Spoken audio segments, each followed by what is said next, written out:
Hi friends, welcome back to Nijina's kitchen. ഞാൻ ഇന്നിവിടെ നല്ല സന്തോഷത്തോടു കൂടിയാണ് വന്നിട്ടുള്ളത്. നമ്മുടെ ചാനൽ ഇപ്പോൾ 1K സബ്സ്ക്രൈബേഴ്സ് ആയിട്ടുണ്ട്. നിങ്ങളുടെ എല്ലാവരുടെയും സപ്പോർട്ട് ഒന്നുകൊണ്ട് മാത്രമാണ് നമ്മൾ ഇന്നിവിടെ എത്തിച്ചേർന്നിരിക്കുന്നത്. അതുകൊണ്ട് തന്നെ ഞാൻ നിങ്ങൾ ഓരോരുത്തരോടും നന്ദി രേഖപ്പെടുത്തുന്നു. എൻ്റെ എല്ലാ വീഡിയോസും കാണുകയും കമൻസ് അറിയിക്കുകയും എന്നെ സബ്സ്ക്രൈബ് ചെയ്യുകയും ചെയ്തതിന് വളരെയധികം നന്ദിയുണ്ട്. അതുകൊണ്ട് തന്നെ ഈ ഒരു അവസരത്തിൽ ഞാൻ നിങ്ങൾക്കായി ഇന്ന് കൊണ്ടുവരുന്നത് നല്ല ഒരു ലഡുവിൻ്റെ റെസിപ്പിയാണ്. എല്ലാവർക്കും ലഡു ഒക്കെ കഴിക്കാൻ ഇഷ്ടമായിരിക്കുമല്ലോ.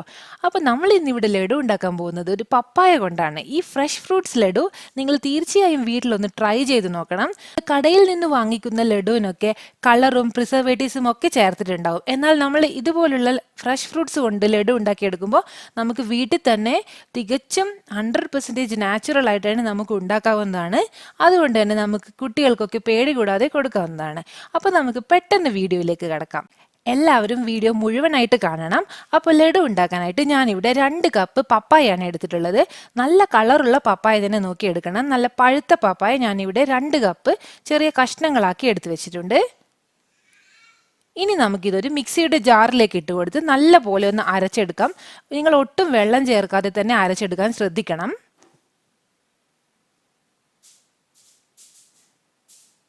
ഇതിവിടെ നല്ലതുപോലെ അരച്ചെടുത്ത് വെച്ചിട്ടുണ്ട്. ഇനി നമുക്കൊരു പാത്രം ചൂടാക്കി അതിലേക്ക് നമുക്ക് ഈ അരച്ചു വെച്ച പപ്പായ ഒഴിച്ചു കൊടുക്കാം. എന്നിട്ട് നമുക്കിതൊന്ന് കുറുക്കിയെടുക്കണം. ഇതിലെ വെള്ളമൊക്കെ ഒന്ന് വറ്റി വരുന്നത് വരെ നമുക്കിത് നല്ലതുപോലെ ഒന്ന് കുറുക്കി കൊടുക്കണം. ഒരു 10-15 മിനിറ്റോളം നമുക്ക് ഇതിങ്ങനെ ഇളക്കി കൊടുക്കാം. അപ്പോൾ ഏകദേശം ഇപ്പോൾ ഇവിടെ ഒരു തിള വന്നിട്ടുണ്ട്. ഈ സമയത്ത് നമുക്ക് ഇതിലേക്ക് 1 കപ്പ് പഞ്ചസാര കൂടി ചേർത്ത് കൊടുക്കാം. പഞ്ചസാരയും കൂട്ടി ഇളക്കി എടുക്കുമ്പോഴേക്കും ഇതിൻ്റെ കളർ ഒന്ന് കുറച്ച് ഡാർക്ക് കളറായി വന്നിട്ടുണ്ടാകും. ഏകദേശം വെള്ളമൊക്കെ വറ്റി വന്നിട്ടുണ്ട്. ഇനി നമുക്കിതിലേക്ക് ഒരു 1/4 ടീസ്പൂൺ ഏലക്കായ പൊടിച്ചതും കൂടി ചേർത്ത് കൊടുക്കാം. ഏലക്കായ ചേർത്താൽ നല്ലൊരു ഫ്ലേവർ വരും, അതിനു വേണ്ടിയാണ് നമ്മൾ ചേർക്കുന്നത്. ഇനി ഇതിലേക്ക് നമുക്ക് 1 കപ്പ് ഡെസിക്കേറ്റഡ് കോക്കനട്ട് ചേർത്ത് കൊടുക്കാം. ഡെസിക്കേറ്റഡ് കോക്കനട്ട് എല്ലാ സൂപ്പർ മാർക്കറ്റിലും അവൈലബിൾ ആണ്. ഇല്ലാന്നുണ്ടെങ്കിൽ നിങ്ങളുടെ കയ്യിൽ കൊപ്രയുണ്ടെങ്കിൽ കൊപ്രയുടെ തൊലിയൊക്കെ ഒന്ന് ചീവി കൊടുത്ത് നമുക്കൊന്ന് മിക്സിയിലിട്ട് പൊടിച്ചാലും മതിയാവും. ഇനി എല്ലാം കൂടിയിട്ട് നല്ലതുപോലെ ഒന്ന് മിക്സ് ചെയ്ത് കൊടുക്കാം. ഇനി ഇതിലേക്ക് ഒരു വലിയ സ്പൂൺ നെയ്യ് കൂടി ചേർത്ത് കൊടുക്കാം. എന്നിട്ട് നമുക്ക് എല്ലാം കൂടെ നല്ലതുപോലെ ഒന്ന് മിക്സാക്കി ഒന്ന് വറ്റിച്ചെടുക്കണം. നിങ്ങൾ നോൺ സ്റ്റിക്ക് പാത്രം തന്നെ എടുക്കുകയാണെങ്കിൽ ഇത് നല്ലതുപോലെ നിങ്ങൾക്ക് പാത്രത്തിൽ നിന്ന് വിട്ട് വരുന്ന ടൈമിൽ വേണം ഇത് എടുക്കാൻ വേണ്ടിയിട്ട്. ഇനി ഇതിലേക്ക് നമുക്ക് കുറച്ച് കാഷ്യൂ നട്ട് പൊടിച്ചതും കൂടി ചേർത്ത് കൊടുക്കാം. ജസ്റ്റ് ഒന്ന് ക്രഷ് ചെയ്തെടുത്തതാണ്. എന്നിട്ട് നല്ലതുപോലെ ഒന്നുകൂടി ഒന്ന് കുറുക്കി എടുത്ത് കൊടുക്കാം. ഇപ്പോൾ ഇവിടെ ഏകദേശം വെള്ളമൊക്കെ വറ്റി വന്നിട്ടുണ്ട്. പാത്രത്തിൽ നിന്ന് വിട്ട് വരുന്ന ഒരു പാകത്തിൽ വേണം നിങ്ങളിത് ഫ്ലെയിം ഓഫ് ചെയ്ത് കൊടുക്കാൻ വേണ്ടിയിട്ട്. നമുക്കിനി ഒന്ന് ഫ്ലെയിം ഓഫ് ചെയ്ത് ഇതൊന്ന് തണുക്കാനായിട്ട് മാറ്റി വെക്കാം.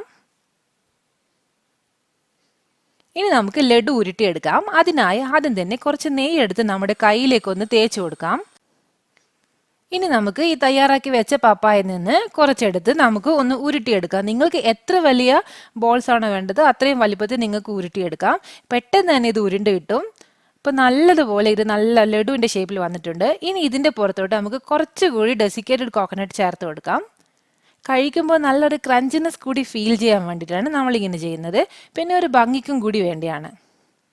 ഇനി നമുക്കിതൊരു പാത്രത്തിലേക്ക് മാറ്റി വെച്ച് കൊടുക്കാം. ഇതേപോലെ തന്നെ നമുക്ക് ബാക്കിയുള്ള ലഡുവും കൂടി ഉണ്ടാക്കിയെടുക്കാം.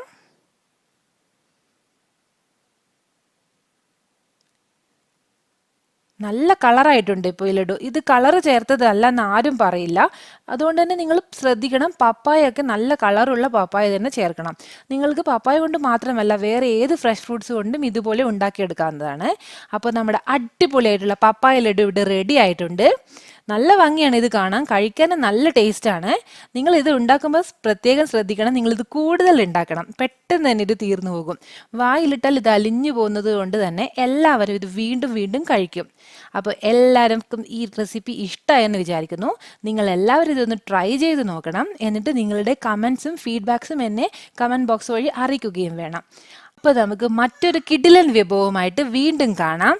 അതുവരെ എല്ലാവർക്കും നമസ്കാരം. ഈ വീഡിയോ കണ്ടതിൽ താങ്ക് യു സോ മച്ച്. ഒന്നുകൂടി ഞാൻ പറയട്ടെ, 1K സബ്സ്ക്രൈബേഴ്സ് ആയതിൽ ഞാൻ എല്ലാവരോടും ഒന്നുകൂടി നന്ദി രേഖപ്പെടുത്തിക്കൊള്ളുന്നു.